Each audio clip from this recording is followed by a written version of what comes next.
learn to tell a story about your music and about yourself. Yes. Because that's where people suck. What's going on, y'all? This is Cruz with Cruise Control Radio, man, and we here at home helping our music evolve. And today we got a special guest. We got the big guy in the building. We got the founder of H.O.M.E, Logan, in the building. What's going on, Logan? What's up, man? Ain't nothing, man. I'm just, you know, I'm just kicking it. I appreciate you, allowing us in your space and having this conversation. I never seen you in here before. Really? I also don't come. I wasn't here a lot. I only come on like Sundays because I told you I got kids and stuff. Yeah. So so I just want to jump right into it. What made you? Are you an artist or a producer yourself? Yeah. Okay. Yeah. So what is it that you do exactly outside of this? Man, at this point, I've got my fingers in a lot of pies, as they say. So, a big project that I'm working on outside of this is actually a health and wellness coaching business. So that's one of my big sort of side projects that I'm working on now. But I also make music. I just came from a recording session. Dope. Where I was working on a song that I wrote a long time. I haven't released anything in, probably 7 years or something like that. Mm-hmm. And I'm just getting to the point to where H.O.M.E is finding its legs well enough to where I can even take a piece of headspace away from it and focus it back on creative stuff. Dope. So hopefully I can get more and more back into the music side of things. But I still play a lot, but I'm just not writing a lot with other people. I write like instrumental tunes and stuff, and every now and then I'll make some beats.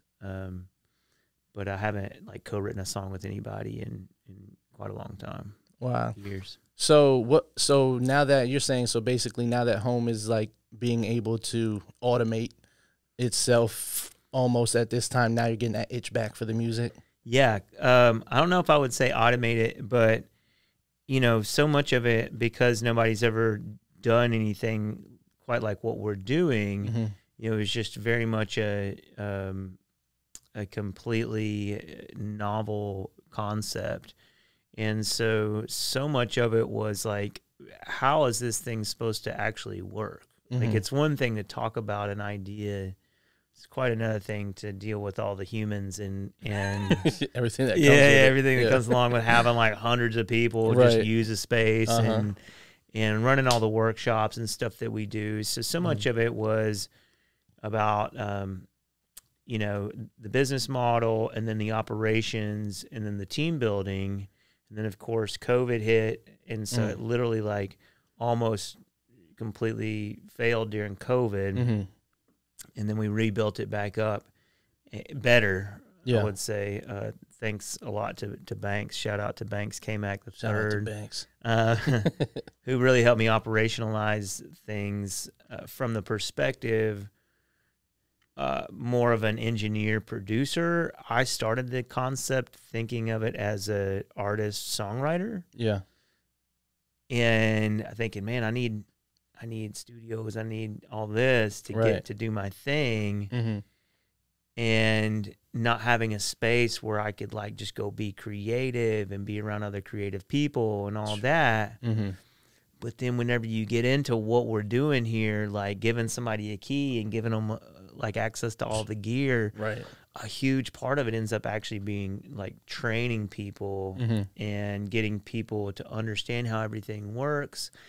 And then our members. All right, y'all, listen. Today's episode is brought to you by H.O.M.E, helping our music evolve. Listen, do you make music? Are you looking for a place where you can perfect your sound, learn about the biz, and get heard by industry professionals? Listen, man, ever dream of having your own pro studio space where you can create anytime you want, 24/7, without breaking the bank? Listen, if so, you can check out H.O.M.E, helping our music evolve. It's Nashville's only 24/7 music hub, and it's a game-changing opportunity for you to grow your career alongside other ambitious ambitious and talented homies. Join H.O.M.E today to gain access to beautiful, state-of-the-art studios, rehearsal space, co-working, and recreation areas, man. Listen, this is where we do our podcast, and it is perfect. But listen, y'all, it's not just about the space. H.O.M.E membership comes packed with perks. Not them ones you be on. But listen, you'll get access to monthly pitch sessions. These are incredible opportunities to get heard by who? Top music industry executives from labels, publishers, management, booking, and sync agencies. This is so important, y'all. Plus,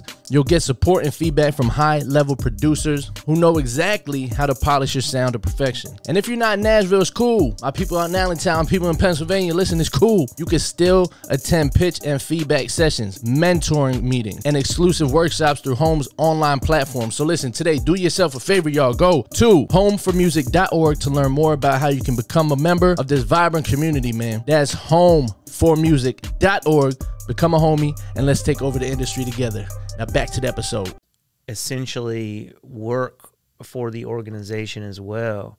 So now we have, you know, a team that's like dedicated to working on home stuff all the time, but then we also have our member support team that is really helping us, you know, actually deliver on what home can be. Right. So yeah, it's not, I wouldn't say it's quite automated yet, but everything's becoming so clear and systematic for us that we know how it all works now, and we're getting good at running it. Yeah. But then we still have to look at, you know, as it's going to grow, how can we get so precise about everything to where we could do this again in LA or New York or Austin or something like that. Dope. So that's kind of what the stage we're in right now is like expanding. Yeah. Figuring out all the little tiny, you know, crossing all the T's and dotting all the I's and having everything, all the data and all the systems and everything set up so well that we could realistically go do this again somewhere. Dope.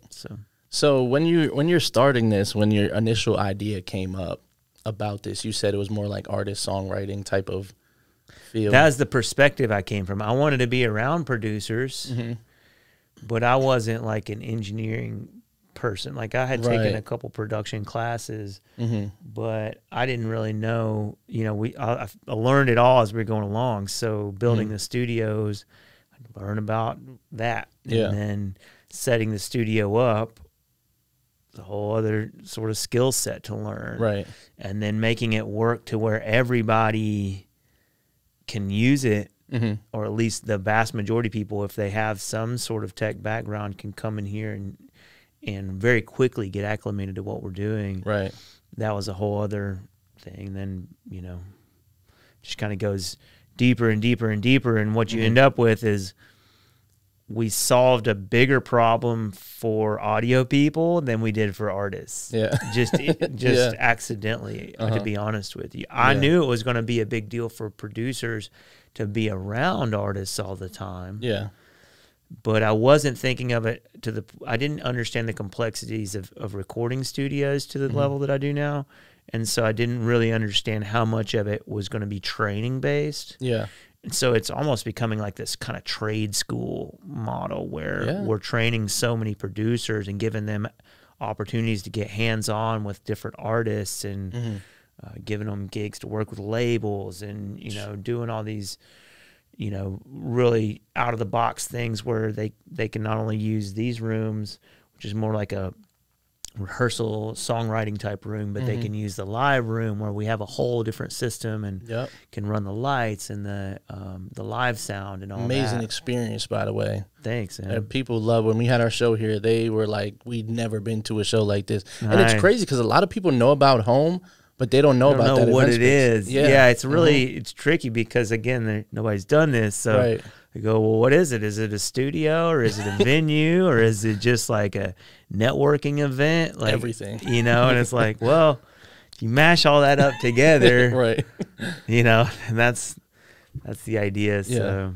yeah, for better or worse, that's kind of how it shook that's dope. Yeah, because it's literally tricky for people to get it. That's the best thing about this is that you guys integrated your website with an app, and you get these you're able to push notification to a bunch of people about these workshops and, you know, all these things that nobody really knows about. A lot of people make music, but they don't know about what they have to do in the business. Yeah. So all these, you know, workshops and opportunities, sync licensing things you guys do, like, you can become, and I've seen a couple of people in here, more than a couple, become more educated on the business since they started here. And I only been here since January. Yeah, yeah. So, absolutely. And I think that is like, for what is charged here for a membership and everything you get included, you don't have to do anything else. You don't have to. You literally just compared to going to a school, right? Like, think about it. I mean, I went to Belmont and you know, spent tens upon tens of thousands of dollars, you know, to get access to stuff like this and to learn from music industry people. And I'm not saying that like it's a substitute for a degree, but I think the reality is that if you're an artist, you probably don't need to go get a degree. You need to make music, but you need to know enough of the college-y type stuff to create a strategy for yourself, and to build a team around what you're doing. Otherwise, you're going to be just stuck in that DIY mode forever. And that's, you know, really the biggest kind of part of our mission is to get people out of that mindset of like, I got to be this DIY person, just making it happen from my bedroom. And it's like, if we can move this model out to other cities and stuff like that, then nobody will have to do that anymore. The network alone in just Nashville, imagine that network scaled being up, push notified to everyone, like, hey, we're having a writing session in New York. All homies can attend. Can apply to be part of it. That would be, you know, that would be crazy. Yeah, exactly. And, you know, eventually, like the sort of techie side of it is we even want to connect the studios to where, you know, you could be working with an artist out in LA from this studio. And, you know, because everything's remote and COVID pushed it a lot in that direction where there's better tech for that now. Like a live collaboration. But we had been thinking about that, since day one, while we put in all the live streaming cameras and all this. We were like thinking as far ahead, you know, as we could, and looking at, you know, now artists are expected to be content creators too. You can't just make dope music and think that that's going to like do anything for you. You got to go create content and build a brand. And so we wanted to make it a multimedia empowered sort of vibe to where, you know, people could really just be as creative as they want and not get limited by like the technology. But that's a main thing, because people would go and get like a Scarlett 2 and then, one of these $100 mics, and then they'll put some like egg crate on their wall or what, and they're like, they're like, yo, we're doing it. But it's like that only lasts for so long. Like, people would be like, oh, I hear you. Started, you know, but when you want people to hear you and buy into your brand, is when you have to update. And instead of buying all the equipment, I know those speakers alone are pretty expensive. So it's like you could just come here and just get everything you need. It's plug and play. What I do, I bring my laptop and I plug this into my laptop. Good to go. Yeah, exactly. We tried to make as many different options to where we can accommodate. Okay, this guy uses Logic on his laptop and he's going to just want to do this. Okay, this person's like, you know, making music on Ableton and they're, you know, going to want to do this. And this person's tracking, you know, a big band in Pro Tools and they're going to want to do this. You guys got this big the snakes and all this stuff, man. So we made it, just thought through so many different scenarios, and that was like literally the first couple of years was just going, is this going to work? And then COVID happened and we were like, oh, all bets are off. Like, you know, we're all gonna die. You know, we were like, well, if we do make it through, we'll just spend all this time getting nerdy, super nerdy on all of our systems, and if we make it out, then we'll have everything, you know, really streamlined, and that's basically where we're at now. Is, you know, everything kind of, we know how it all works, and we've got answers for all the hardest questions. Now it's really get, putting the sort of finishing touches on some of the stuff. My particular passion in all this is education and mentorship. Okay. So I believe that, if you can learn, and you can learn from other people that have achieved things that you haven't achieved, then that's really what's going to make the difference. It's like having a space is dope. And especially, again, if you're a producer, engineer, it's like mega dope, right? It's a whole business for you. Just like, here's the key. It's your thing now. But what I see is, we've got so many sick artists in Nashville. And, of course, we have members from other places too. But, just looking at Nashville, it's like the making dope music is not the problem. Yeah, no, it's not. It's not the problem. There's making so it sound much. good and look good and all the things that they don't have, and the business side. Yeah, the business side. Getting strategy, getting your music heard by people. Yep. And that's really where I see people sucking at it. They suck at marketing. They suck at, figuring out how to really make sure that they're at least taking the steps to build a team. Yeah. That may look different for different people. I don't think every artist needs a booking agent, needs this or that. But everybody's trying to do way too much, man. Yeah, everybody, all the artists think they need a manager, and they come to me like, "Hey, what? There's nothing to manage. There's nothing like, to no, manage. can you just like make money for me?" I'm like, it's like, no, because money what am for I doing me. that? Yeah. So yeah, I know. Yeah. So that's you get the it. big problem. So, big part of what I'm working on now is thinking through the educational component and boiling down the stuff I learned at Belmont and all that. We've literally hosted hundreds of workshops by insanely talented and experienced industry professionals. And I'm taking all that stuff that I've been, gathering and absorbing for the past,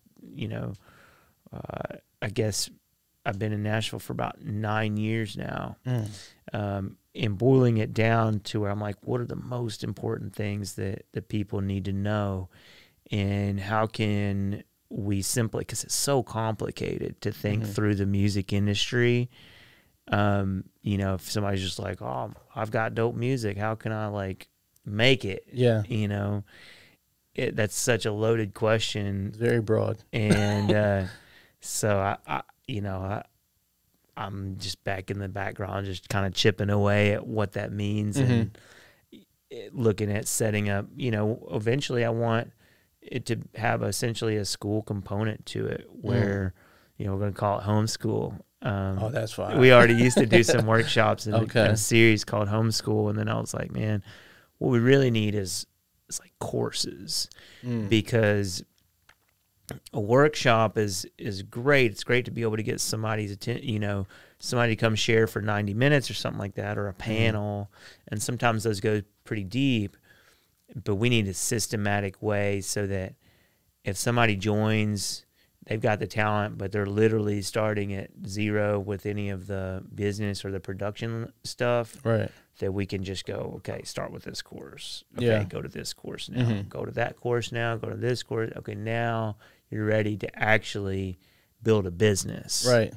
Like, so I just started getting like back into fitness and stuff like that. Good. And there's some of these guides where you go and you sign up and they say like your body type, your weight, your thing. Like that's something like what you could do for your artists here is like, okay, are you intermediate? Are you, and then that course will go to them. Exactly. Yeah. Where we can rank them on different things as they come in and then get them directed to the right resource. Right. To where, it's like, it's just more comprehensive and systematic for each, we're ready to really serve people here in Nashville who already know what they're doing and they already have the chops and they're like, I'm raring to go. I need the resources. Right. And we've got the resources. But what we get a lot of times is people that aren't ready to harness the resources. Okay, here's your key, and here's all this dope stuff, and here all this information, and they just get overwhelmed. Right. So to give people a, you know, oh, you just need to take the social media marketing class. Start there. Yeah. And, you know, that's huge. If you can complete that course, that will actually make a significant difference in what you're doing. Right. Versus, you know, coming to the pitch meetings and you don't have any kind of marketing going on for yourself, or, you know, or you only got the MP3 file, you got no track out. Yeah, yeah, that too. You know, the soft skills of like understanding how to pitch your music, how to host it in a catalog and make it available for you know, industry people and stuff like that. You know, it just goes on and on and on. Yeah. The stuff that everybody needs to know. What's your thoughts on music libraries? I think they're great. I don't think that that's what most people want. Most people, you know, they're like, oh, if I could get my music in a library, yeah, you might make a little bit of money, but what you really want is a champion. That's what everybody wants. They want somebody that really believes in them and what they're doing, right, to go out and really knock down the doors, you know. And so if that's in the world of sync, you know, what you really want is somebody who wants you, or at least the song exclusively. Maybe they don't want you exclusively, but they really want that song exclusively because they want to go work that song. Libraries, especially when your music's in multiple different libraries and it's just kind of like there and it's tagged, and if you get lucky and you have a lot of stuff in there, then it can definitely add up. But, you know, to go get that movie trailer and get 6 figures off of it, that's a person that did that. It's not a library. It's not a library. Yeah. That was somebody who had a connection with the trailer houses, and they thought your song was perfect, and they convinced this other person that your song was perfect, and then that person convinced their higher up person that, that the song was perfect. And I'm glad you said that, because a lot of people think, you know, getting put into these libraries, and it's not a knock on music libraries, but it's kind of like there's millions of songs there. They can type in whatever BPM, whatever style that music you put in there, there's millions of songs in every category. So like you said, to build the connection, and, you know, you guys do hold sync classes here though, right? Yeah, we've got some different educational sync things that we do. We do a sync meetup too, to where people can come in, and it's almost like a speed dating type thing, and where you can, you know, artists can meet producers, producers can meet other producers and writers, and other sync reps that come out sometimes for that. And then we bring in, you know, for our pitch meetings, we have sync people come in from really, you know, big notable companies like Secret Road and Silverside, and you know, we've had Big Yellow Dog, we've had Concord, you know, big, you know, big name, big people in that world, Peer Music, and we'll just basically get your music played.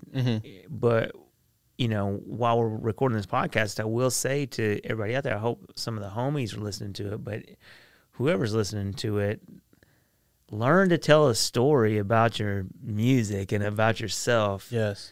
Because that's where people suck. And I keep writing all these like educational newsletters about how to pitch yourself and how to brand yourself, and people read them. I can tell because I can see the analytics. A lot of people read this stuff, but following through and actually working through their pitch, and then having the confidence to pitch themselves that way instead of going, oh, it's just a song I've been cooking up with my boy, and I hope you like it. And it's like, and that's it.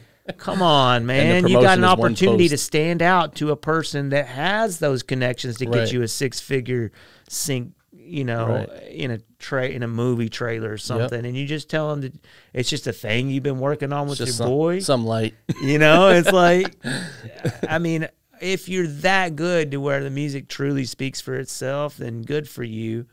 But trust me, there's, you know, that the bar is very high in Nashville for excellence, and so much of it's about relationships and them going, oh, that dude really believes in himself. Maybe this isn't the song, but that person like really thinks they're dope.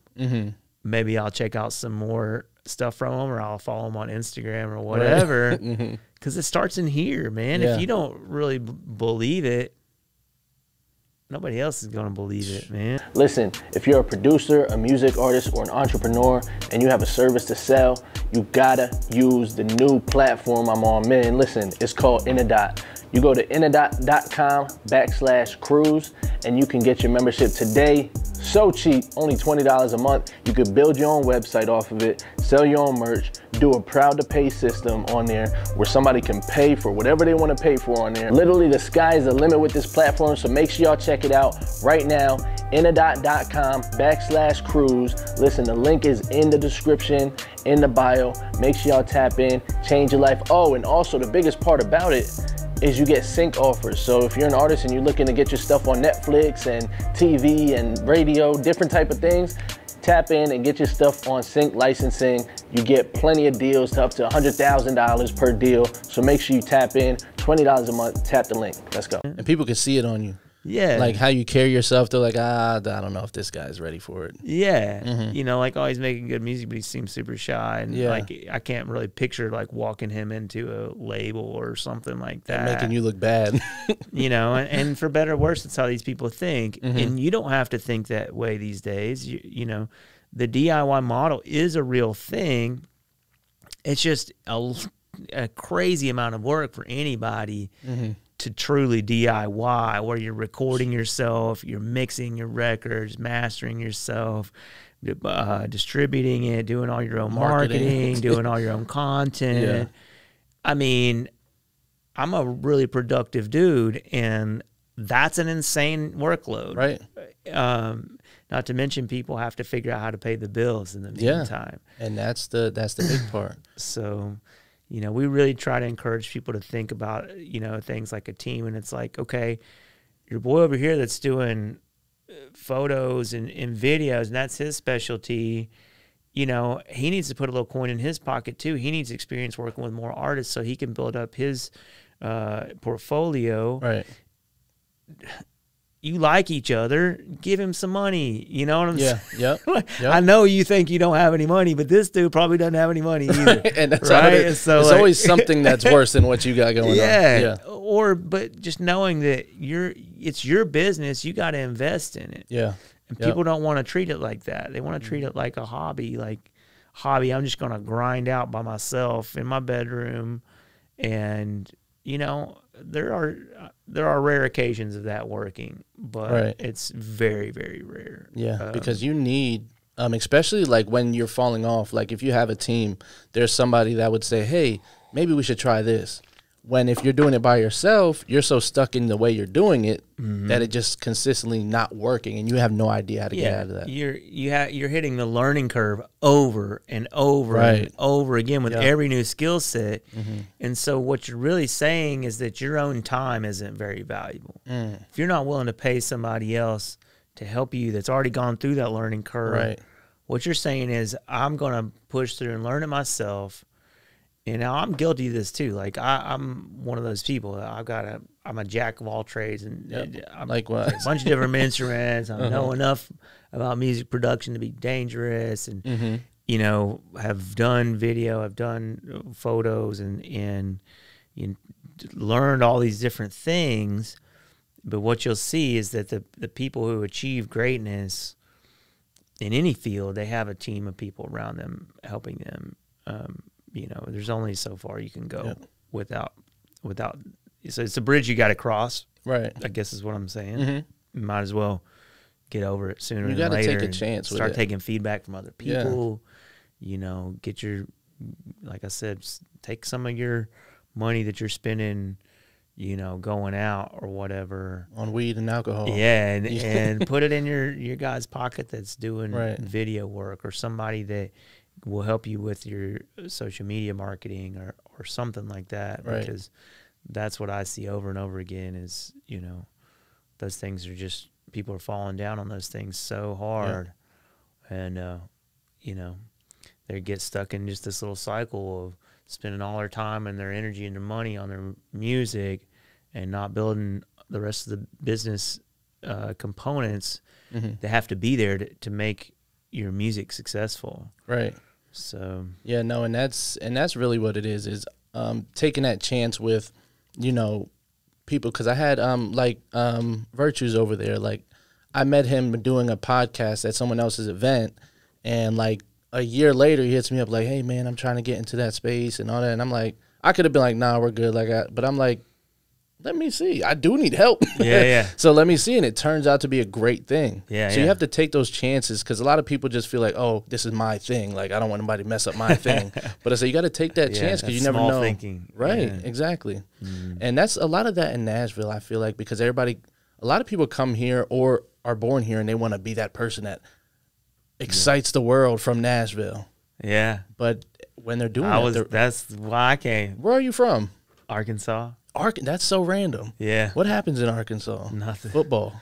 No, not even. I mean, people would hate on me for saying that, because it's like the Arkansas Razorbacks or whatever. But like, I don't know. It's not. So what I was never big on sports, so it never. Okay. Although I did go to that school for several years. Yeah. Oh wow. Okay. So what brought you to? You look very young. Thanks, thought, man. You know, when people say founder, I think it's gonna be this old guy. So you come in here. I turned 41 next week. Really? Yeah. Wow. Yeah. You don't look a day over 35. Thanks, man. Yeah. Definitely in the 30s. But no, that's good. And that, like you were telling me about getting into the health field. Is that something you would want to, you know, elaborate on? Yeah. Sure.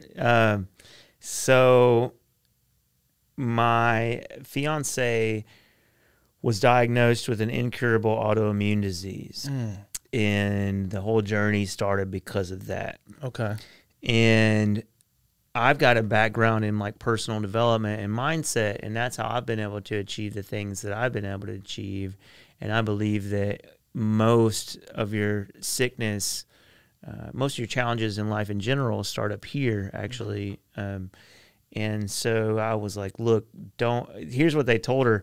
They said, we don't know which one it is. It's either MS or lupus. So MS is like multiple sclerosis. Lupus, both of those are not things that you want at all. So nobody wants those diseases, obviously. But what they told her was, don't change anything. You'll have to get worse before we can tell you exactly which disease it is. So you have to wait until it becomes threatening. Worse. Yeah. I was like, that's ridiculous. That's crazy. Let's not even put a label on it. Let's just work on your mindset. Let's change our eating habits. Let's do all these things that I know have helped me become healthier. I used to teach yoga and fitness and things like that for people, and meditation. So the goal was to get her really working on these life practices that I knew would make her healthier. And that really was the beginning of it. And as she started getting more and more focused on this health and wellness journey, she found out about Ayurveda. And Ayurveda is it's the ancient medical system from India. So it's kind of like Chinese medicine, but it's actually older. They say it's at least 5,000 years old, Ayurveda is. Wow.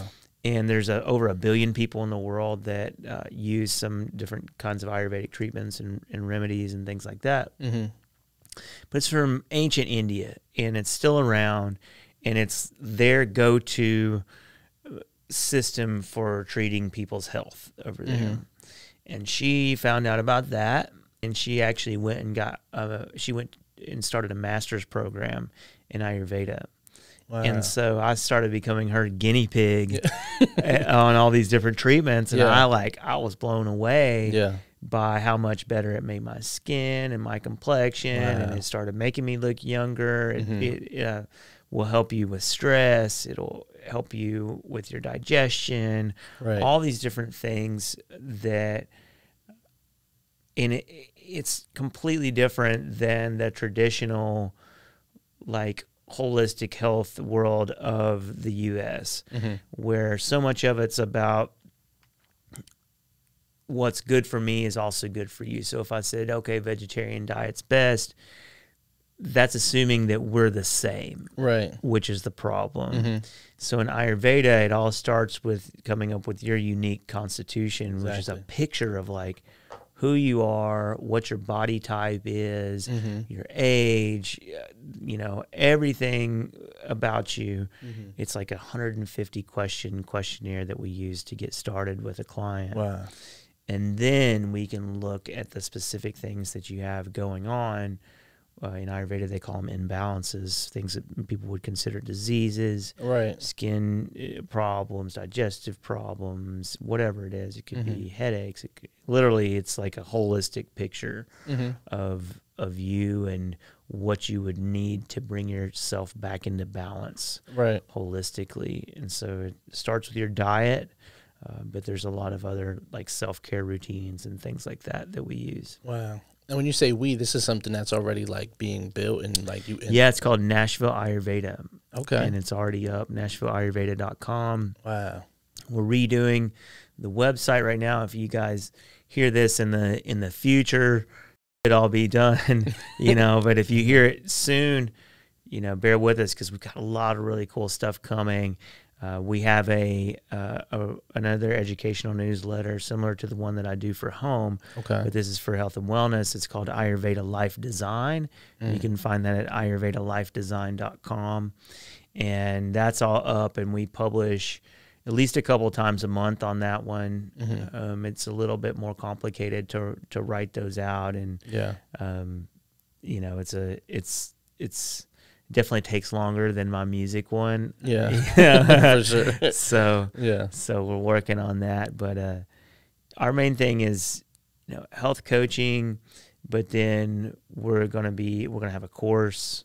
Again, I'm all about education. If you can learn things at least well enough to understand how to strategize your way through your challenges, then that's basically, you know, it's just so important. That's dope. And then we're gonna be doing retreats too. So we're going to be taking people to India to get real Ayurveda treatments. And we're also taking people to to Thailand and to Bali. Wow. So these are the 3 places that we've identified it's from India, but Thailand has a pretty good, I guess, Ayurveda scene, for lack of a better term. Yeah, like it expanded from India. Like, there's people over there doing it that we found that are running really cool Ayurveda resorts. They have really good Ayurveda doctors and doing the different treatments and stuff like that. Same thing in Bali. They have a few good places. So that's crazy. So do you have kids? No. I was about to say, if you got kids and you just doing all this, man, this is insane. Yeah. So how long did it take you to learn about this new health practice with your fiance and all these things and come up with the business? Her master's program was 3 years. Okay. And I've been just learning it with her. Yeah.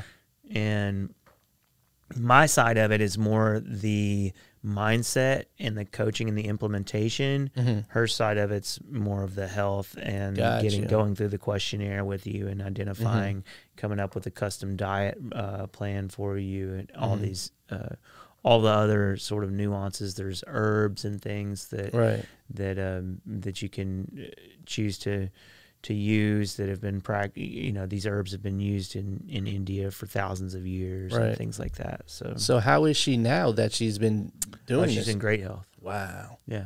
That's crazy. Yeah. So I'm just trying to think, because it's kind of the same thing as home. Like you said, you try to, you find out what you're good at, you bring it here, and we figure it's literally the same thing, but for health and then very for music. Custom. Yeah. Yeah. I like to really try to create custom solutions for things, because if you're just going and trying to jump into a market that other people are already doing, doing it the same way that they're doing, then you're literally opting into competition instead of creating new opportunities that didn't exist before. So that's my main thing, is I want to be an artist with my business. I don't want to just go, this is how everybody else runs a studio. I'm like, how could a studio run if we did it, with all the new like technology, and we just make it to where you could just book sessions with an app on your phone and do all this other stuff. 24/7 access is insane. That's why I was like, yep, I'm signing up. Cool. This is it. Yeah.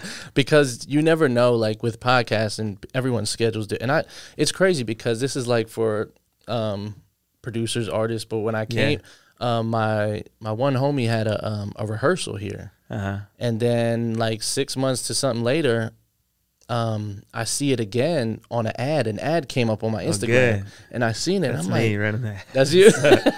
So it's working. Good. So I seen it. I'm like, yo, this is the same place. You can't tell, you know. I mean, you can look at the metrics, but it's hard to trace back people's full experience because you heard it from your homie. So I'm sure when we asked you, how did you find out about H.O.M.E, you probably answered him, but then the touches that you get from the ads and things like that, you just never know how that factors into to see exactly bringing where somebody around at the right time and all that. So that's where it's like I came in as a podcaster / content creation because I see this place and I'm like, this is exactly what I want for myself. Cool. So instead of going out and, you know, at the time where I can't financially do it for myself, there's something available to still make it work for me. Yeah. The bizarre thing about how we put all this together is that there's hardly anybody that can afford to do this. The way that it was all put together, because it was a partnership with the owner of the 615 community. You know, and he already had this part of his building that needed to be remodeled, and he didn't really know what to put over here. So he ended up putting like $1.2 million into the build out to rehab the space, to get it to come together. And we put a couple $100,000 in it too. So it's like a $1.5 million project.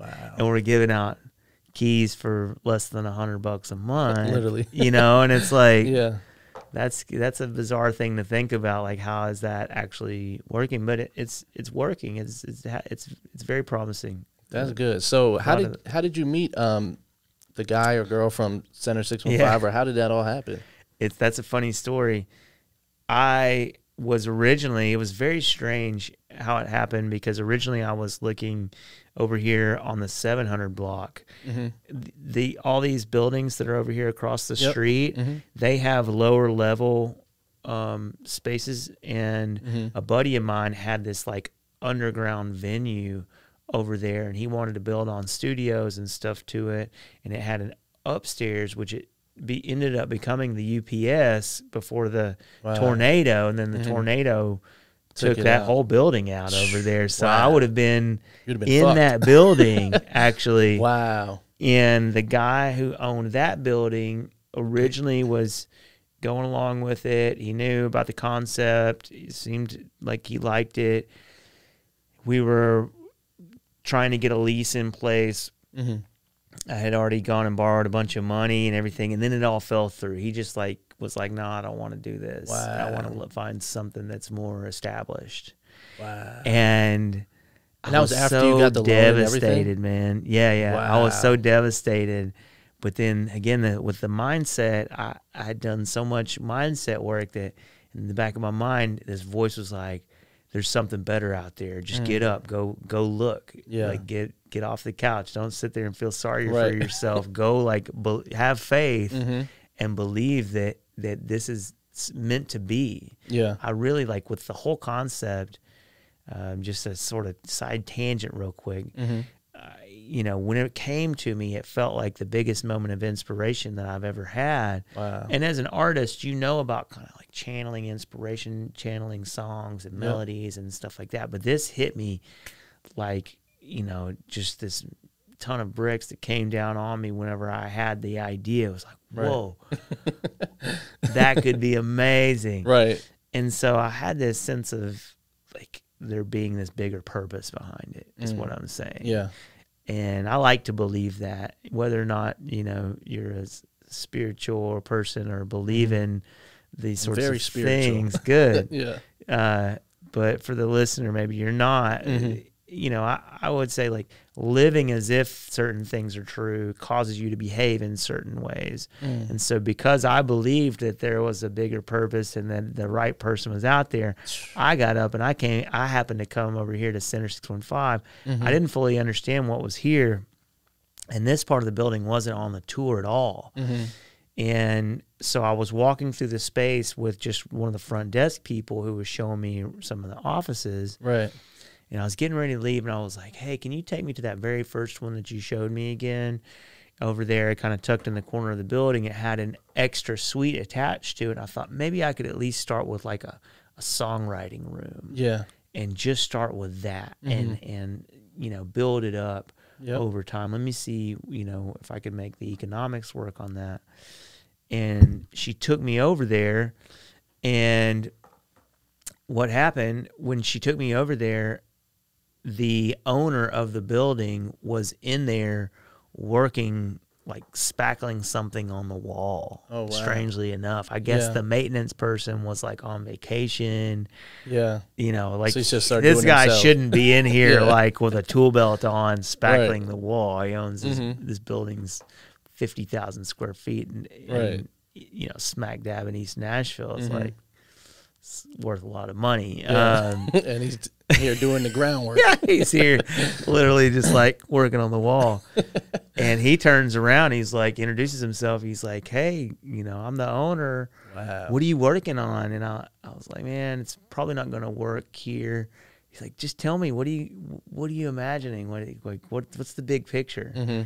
I was like, well, we need 24-hour studios, rehearsal space, co-working space. I want to have a venue inside of it where we're going to do concerts and workshops. Wow. He was like, he got it, man, just like that. Wow. He's a visionary, and his eyes lit up. He goes, nobody's doing that in Nashville? I said, I don't think anybody's doing this in the whole world, bro. Wow. And he was like, really? That sounds cool. He's like, maybe we could do it in the garage space back here. Yeah. And immediately we hopped in his truck and drove around to the back of the building where this part is at. And we walked through here, and I mean, it was just nasty old maintenance garage, Nothing. No HVAC, no electrical, no plumbing, it was just, it was really like rough, man. Wow. And that was like, it's certainly big enough to do it, but I don't know how much money it would cost. Right, to turn it into. The rest is history, as they say. Yeah, that's crazy. So, and how important that is that you're saying that is, you were almost, well, you weren't at the point, but you were at home like, this sucks. Like, but you said, let me just go and try and see what's over here. And turns out the owner's cool as shit and says, hey. Perfect timing.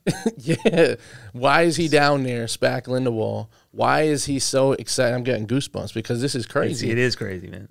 Like, it was a perfect situation. I always felt like this whole concept was just meant to be. I was like I was the person that received the message or whatever, and I was like, okay, it's my time. I can do that, I think. I have no idea how I'll ever be able to pull all that together, but it seems like the perfect solution for the problem that I was experiencing as a new Nashville creator I was real smart, business savvy, real ambitious, but just didn't have the resources, and so that's where the thinking came from. I was like, what if all the resources were just in this like nonprofit membership thing, and you could just go in there and you had dope studios and you had, a bunch of other dope people to collaborate with, and all that. And that's a big plus too, is you come in here, the first like month I came here, I met about 5 people that were able to, see what I was doing and give me information or help me out. Nice. And somebody, what's his name? He's gonna hate me for that, but he runs the UMC. Oh yeah, Gerard. Yeah, I met him, and he's actually from where I'm from. Oh really? In Pennsylvania. Yeah, No I'm like, way. what the? Yeah, so it was like, okay, I'm supposed to be here because I haven't met anyone that's from where I'm from. So it's insane. So then, moving forward, being able to make the connections and having that event, and how Banks came that night. He's like, hey, we're almost at capacity. You got to relax. I'm like, all right, we got to shut it. We got to shut it down. That's cool. So good for you. To be able to see people, and for them to say, okay, like, we like what you're doing. Yeah. And they said nobody uses this space like that. Well, people do, but not very many, because it's a different cost structure. Right. Because, people see it and they get their hopes up. They're like, oh, I could just come and just throw an event and not tell anybody. I'm like, not tell anybody. How well would that work? Right. Come on, that's a recipe for disaster. Yeah. So that was one of the big challenges. Again, I was thinking of it from that, like, I would need a performance space. I need, and I really, for our first year, man, we tried to do events just so dirt cheap. Like, I mean, you got like anything, we'll try to, but it was just, man, the amount of work that goes into helping somebody with an event that's not used to doing events is the problem. And we don't know until we see how you operate, how your crowd's going to act. Are you mindful of like cleaning up, and or does it feel dangerous? Sometimes we've had people just like, they go crazy hard in here where it's like, whoa, we need security, and we've had late night EDM parties that go till 6 a.m. and all these things. And I love music culture so much, and I come from that world of going to live shows and festivals and parties and late nights and all that. Like, at first I was just down to be the dude. I would be here. Yeah. Like I'm like cleaning up at the end of it. And it just wasn't sustainable, man. And it's much easier if if somebody needs help running a session, that's much more predictable than going, hey, this new member is about to throw this massive party. Yeah. We have no idea what's going to happen. Here you go. Yeah. Good luck. That's why it was so insane. It was where it's like Banks was really on me about it. Like, shout out to, he was really like, looks out for this. Like, I know, literally. He's the man. He's like, hey, so it seems like it's going to be bigger than what you told. I'm like, listen, I didn't know. I didn't know, like, marketing it, how I was marketing it, people really were drawing themselves to it. Right, so man. We love to see that. So when they handling all the, like I said, all the little operational stuff is tricky. And it was when you're a good person, and every person you touch and meet feels that off of you, they bring in, when they're in your space, they bring that same energy to it. So I feel like it was a positive event, and I feel like people got to understand that this is one of the best stages, show stages I've been on in Nashville. Really hard on the acoustics and the audio and everything.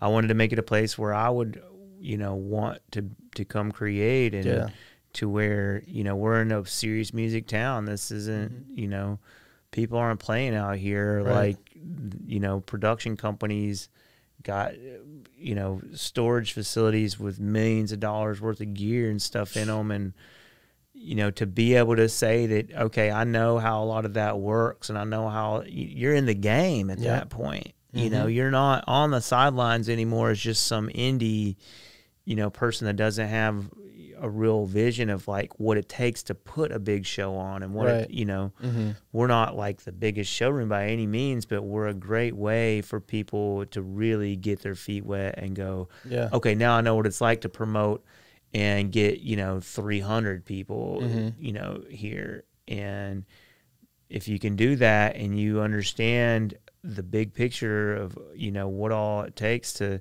do it right with your door people and your your cleaning crew and your all your production people and your lighting and everything else, if you're going to do content around it, and it just ends up being a really big undertaking for people, and it's not the same. So I'm glad you really had a successful event, man, and it's good to see people using it like that. We want more people to use it like that, but like I said, a lot of people are, they're thinking like we're a bar. Like, why are you charging money? I hear this all the time. oh, I can go down to East Room and pay $300 production. And well, why do you think that is? Because they're selling booze, man. Like that's the only reason that works. You just paid their sound engineer, and the house takes all the sales from the bar. Yeah, and that's not the way that this works. Right. You know, this is a membership space. Yeah. The members pay all the bills here, and so we have to figure out an equitable way for members to go like, here's how much work this represents for the staff, because you're paying the salaries of the staff. Right. You understand? So it's just a much different animal, and we have to figure out how to make it fair for everybody instead of just like, oh, yeah, you can, you know, come in here and, you know, as long as we sell a bunch of booze, then we'll book you again. Right. Yeah. Right? Which is how other places work. Yeah. You know. And honestly, it's like, for what is, and I understand like tech and all these, so when I see it, I'm like, like people don't understand that it's worth what you're getting out of it. Yeah. Having, you know, everything that's available in there and having the staff on hand to help you while you're doing it. Like literally, I don't know. I'm really going to be pushing home, and I've been to people like when they come here, I'm like, hey, did you ever? And I give them a tour around. They're like, wow. And I give them a little paper over there with the price sheet on it. Yeah. And I say, like mind blown. Like, yeah, well, I didn't know that everybody this that was comes thing. here, that's what they say. They're like, what? I never knew this was a thing. And what's great about it is the address is 615. I know, and that's funny. Crazy. That's another thing that was weird. Strangely enough, when I met the owner, I was living at 615 Skyview Drive over here in East Nashville. That's crazy. And yeah, it was bizarre. And then while we were building, my fiance was going to real estate school and became a real estate agent. And she started working for this company called Village Realty, and her office was at 615 Woodland. Wow. And so at one time we had 3 615 addresses. Yeah. So all at the same time. So when you started here, was that one 615, your home and her office? Yeah, we're all 615. That's crazy. At the same time. Wow. It was pretty weird, man. So you have your own podcast that you're starting. Can we talk about that? I'm a few months in. I think I've got 7 or 8 episodes out right now. You know, I started it. Again, I'm dedicated to doing all this educational stuff, and it was like, okay, now's the time. Obviously, we've thought about it years ago, but I never really felt like everything else was working well enough for me to go do a podcast. Right. You know, it was like I got hard problems to figure out. Yeah. And now it's like we figured out most of the hard problems, and now it's really about making it scalable to where people can find out about it in really kind of easy ways. And you know, I think of the educational component as like the top of the funnel for our members. So that's marketing speak, saying that that's our first line of how people find out about home is, you know, in my vision of where it's all headed, they'll find out about it first, you know, by trying to learn about the music industry. And they go, oh, wow, okay, once I get to this level, I could be in Nashville and have access to this space and all these people where this is really going down. Or I, you know, I can be in LA and be at one or whatever, because that's really how it went for me. Is like, first I realized, wow, I know how to play music great. I suck at the music business. Let me try to figure that out. And I got online, and that's how I found Belmont. And I was like, okay, cool. I'm going to go to a music city and I'm going to do it. So now what I picture is like person finds out about, or a person is trying to learn about the music business, finds out about us, gets a bunch of value out of that, and actually gets to where they go, okay, now I know how hard this is, that I'm like going to do it anyway. Right, exactly. Because I feel like that's the hard part too. Is like it's almost like breaking it to somebody. You know, sometimes people think they're like, oh man, I'm just so good at music that I'm like, I'm for sure gonna make this my business. Right, like full time. Like that's just you know, that's like, don't show up unless you're insanely good at music. Right. and then, you know, understand how incredibly hard it is to build a business in this industry that's sustainable and that won't burn you out.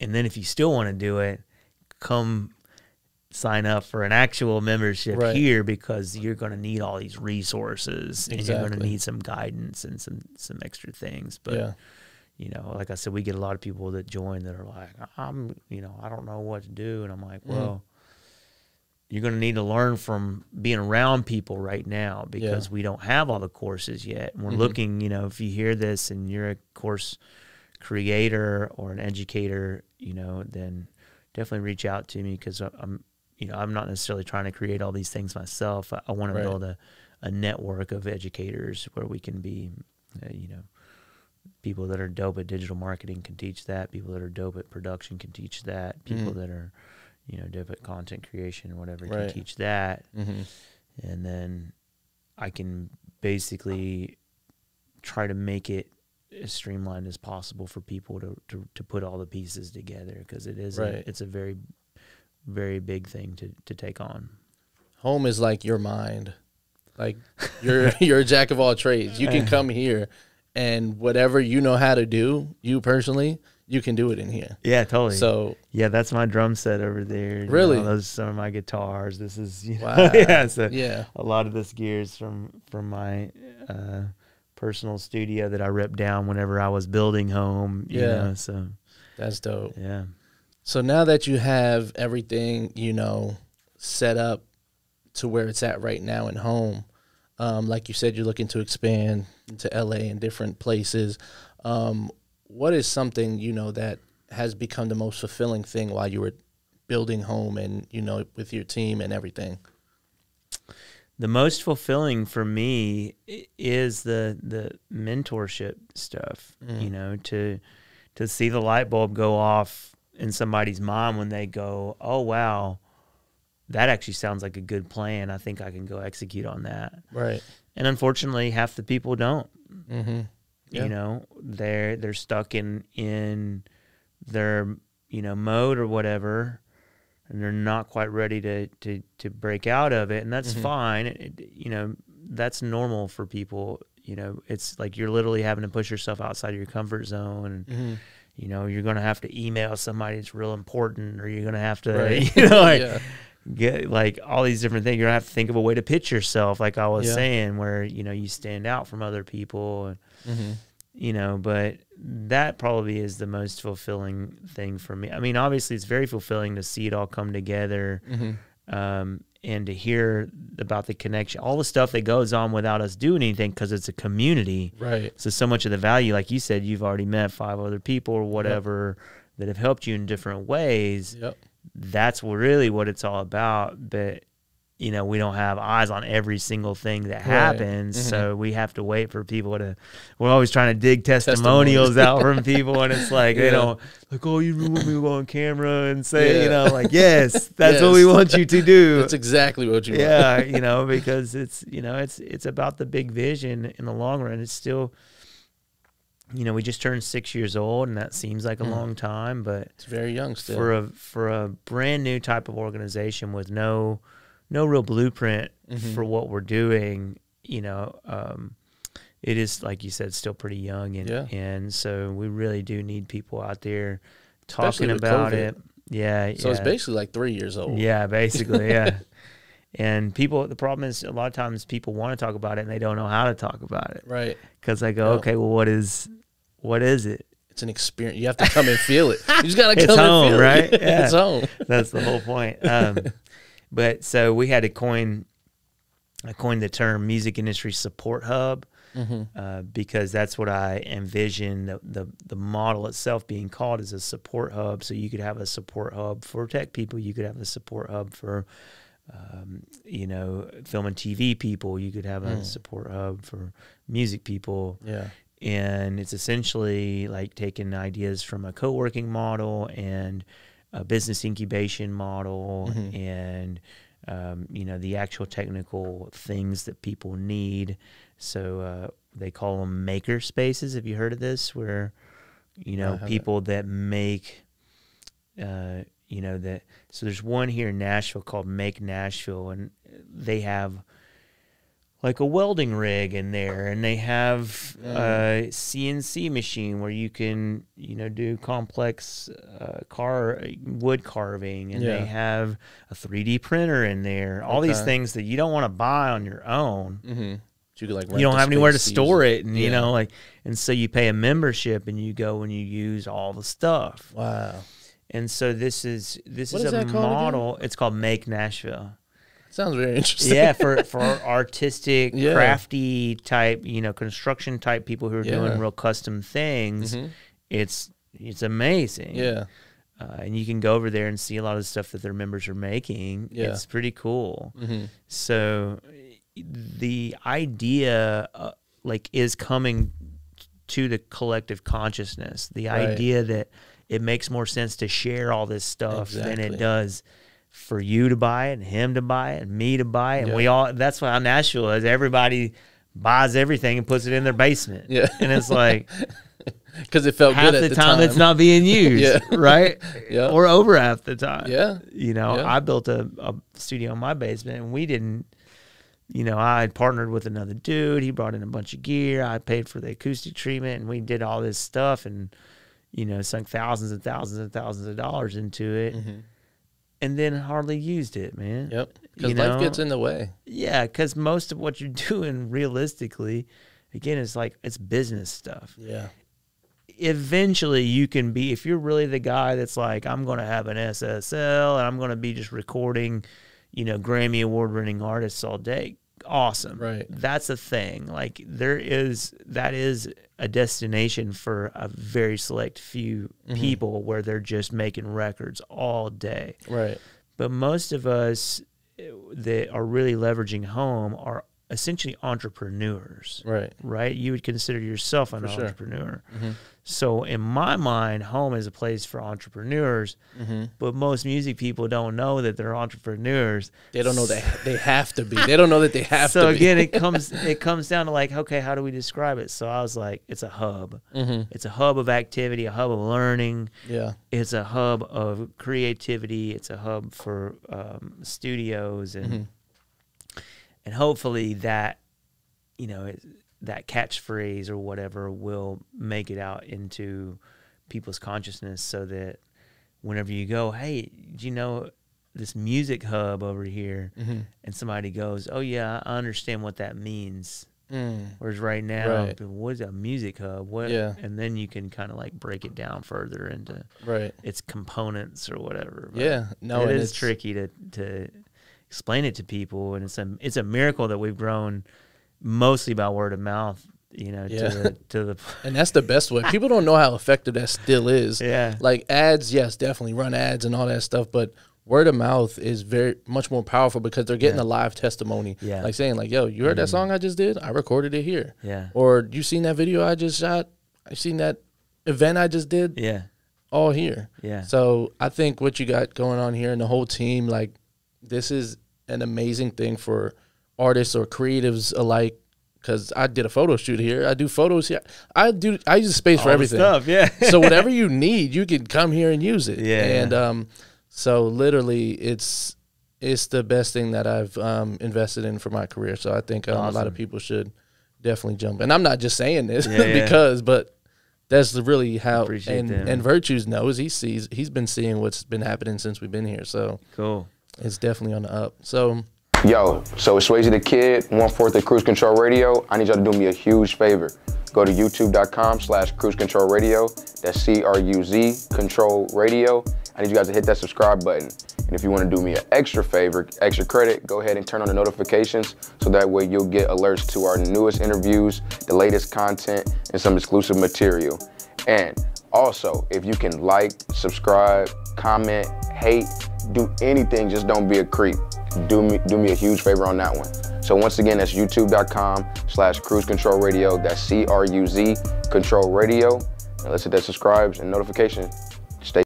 If you want to let people know how, you know, they can get in contact or how to reach out and, you know, become a homie or anything in that nature. Yeah, we call our members homies, so you can become a homie At homefrommusic.org is where you can learn about the nonprofit organization that is helping our music evolve.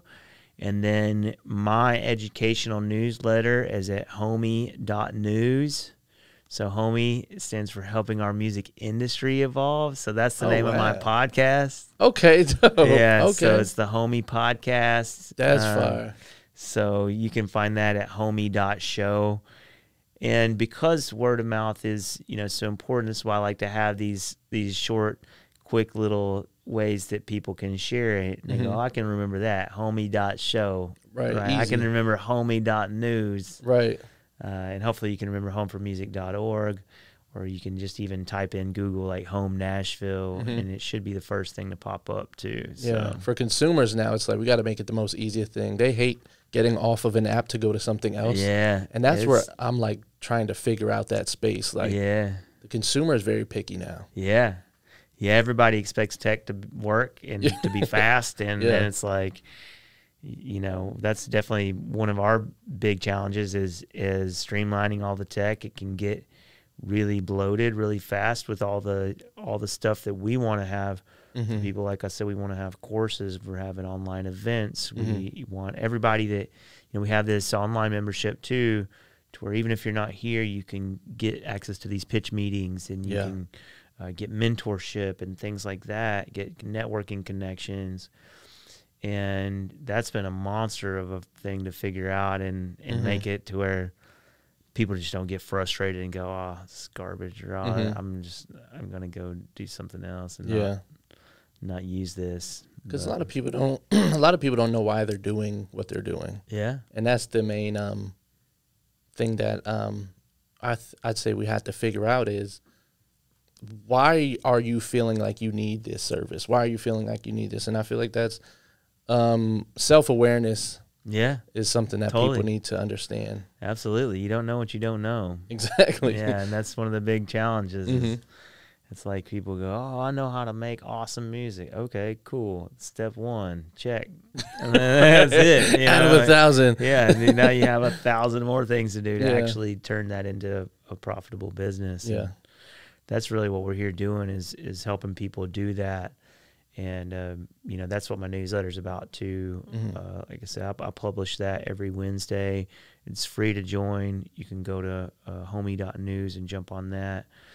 We have the online platform that's at homefrommusic.app. So we're really working to build it.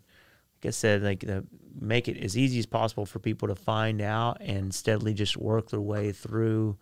First, the educational stuff to where, oh, wow, there's a lot of stuff that I didn't know. I didn't know how the sync worked. I didn't know really that much about music production. I didn't know all these different things that these industry people that I bring on my podcast can help people learn. And, if they still want to do it after they hear how hard it is, then move to Nashville. Let's go. And we got a home for you over here. So that's dope. And I heard at the when they had a storm, a couple of people got like stuck in here, and they were like, we were able to survive in here. Like, we're just chilling because they couldn't get out. Oh, really? Wow. Yeah. So they had the 24-hour 24/7 access. Yeah. So they're like, we couldn't leave. So we stayed here and created, and that's it. That's great, man. I love hearing stories like that. It's so great to for people to feel like they have a place. You started out the thing talking about how it's my space, and I don't even think about it like that anymore. I really didn't think about it from the beginning. I put so much money and care and love into it, and all my own personal gear and furniture and everything else that I did feel a sense of ownership at first, but over time I've just been able to say, like, look, this is home. It's your home. We want it to feel like it's your home. We want you to be able to use it like it's your home. If you have ideas of how your home could function better, let us know. We really are looking to just build a massive team of homies that believe in the concept and see how powerful it could all be if we're working together. And that's the sort of next phase for us is getting everybody on the same page about the vision and going like, look, this is like, wouldn't you like to have a home where you can just stroll in LA and be out there with your people too, and go out there and make music, or you could do interviews with artists or whatever. That's a good question. If someone has a member, I know it's like something that's in the future, but if someone has a membership in Nashville, can they fly to LA and that? That's the whole point. Wow. Yeah, to where it's just a big network, and you could still have access to that space too. That's how we work. Yeah. Works, right? You go to any city. I mean, they got them all around the world at this point. Mm-hmm. And we're a nonprofit, so we're not funded the same way we work is with billions of dollars of venture capital. Mm-hmm. But, you look at something like the YMCA, mm-hmm. that's another good example. Yep. How many locations of the YMCA are there? One in every city. Yeah, and so the same thing for the Chamber of Commerce is also a nonprofit. Mm-hmm. So there are examples where nonprofits have figured out ways to scale up and be everywhere that people need them. Right. And so that's really, the vision for this is like, yes, you could stroll in, just if you got the YMCA membership, doesn't matter where you are. There's probably a Y there.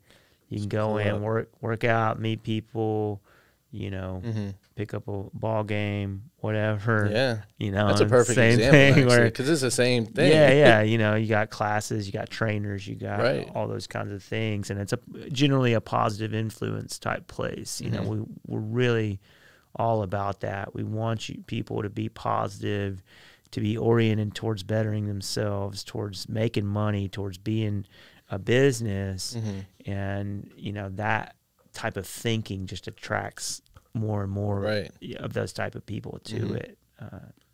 And it's also like, and I'm going to wrap it up here. I'm sorry. I just keep trying to, but I feel like we could talk forever. Yeah.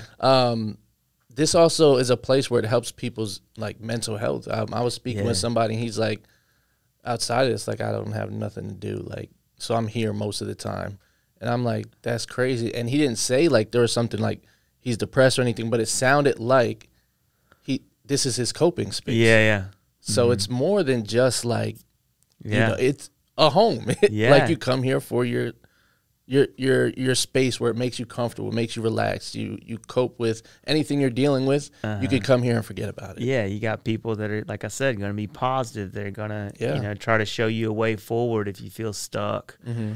And that's so big to just have a culture like that, because if you can get that mindset, get all that, we call it stinking thinking, the the negative self-talk where you're just in a funk or in a rut or whatever. Mm-hmm. And sometimes that can last for months. Sometimes it lasts for years for people. Mm-hmm.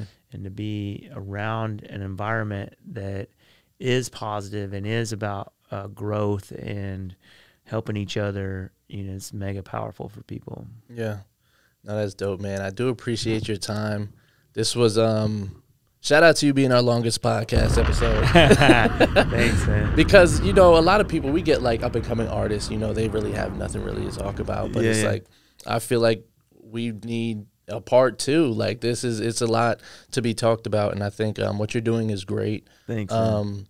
It's very selfless, and like, and people can feel that when they come here. It's like your energy is spread out through the place. Thanks, man. Even if you're not here, because it makes you feel good. Yeah, like speaking to you is like, okay, I feel like I'm speaking to Banks. I feel like I'm speaking to all these other people. Like, so the energy matches everywhere in here. So definitely everyone that comes in here says the same thing, that they love it. So we're gonna make sure we get that to where they come in here and they can feel the same way, because after you come here that second time, you feel like you've been here your whole life. I come in and hey, Cruz, hey, like, oh, hey, I didn't even know you knew me.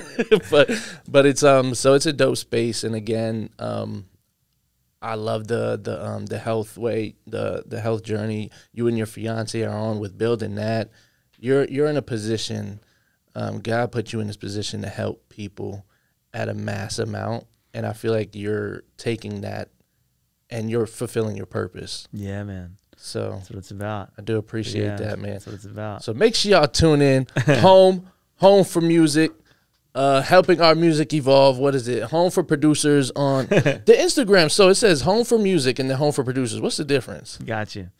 So just what I'm saying. If you think about it, so people's attention span is so short. So if you're local, the best thing that you can know about home, if I literally get 2 seconds of your attention, it's like, oh, there's a bunch of dope producers over here. So you go, okay, well, there's probably studios. There's probably, you can extrapolate a lot of information from that. Home for Music's so broad that's the channel that we're going to be putting more and more educational content on. Gotcha. To where people don't muddy it up. They go, what? They're talking about recording studios in Nashville, but then they want me to learn about the music industry, you know, on this course or whatever, and I'm confused about how that all works. Gotcha. So this is something that happened during the pandemic. Originally, our handle was Helping Music, okay? And then I realized that a big portion of what I wanted to do was essentially charity. I want to make it to where this business model works and is more affordable for people than anything they could have previously imagined. Literally. And a lot of that's going to come from philanthropists, people that have money and believe in what we're doing and want to help. And so I changed that handle to the Helping Music Foundation, and we started a different little sidecar brand, if you will, where our goal is to raise grant funding for artists and creators and give them essentially like a scholarship model to where if you're a dope enough artist, we don't necessarily want you to pay to be a member. We want to pay your way and give you money on top of that to see what you can do. Right. Like show the people yeah, how to use the space and how you can make it bigger than Yes. And that comes from raising money from philanthropists. Like I just don't got it like that. You know, sure. I was able to borrow some money to get it started, but I'm not like a millionaire or anything. I can't just like it is a business. It has to actually work. Has to make money.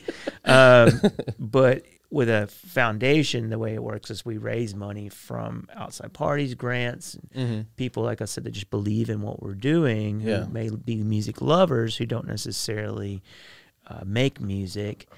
And then we funnel that to the people that are making the music and do it in a way that is responsible and really holds them accountable to creating something great. Like, we're going to give you this money and pay your way through the program.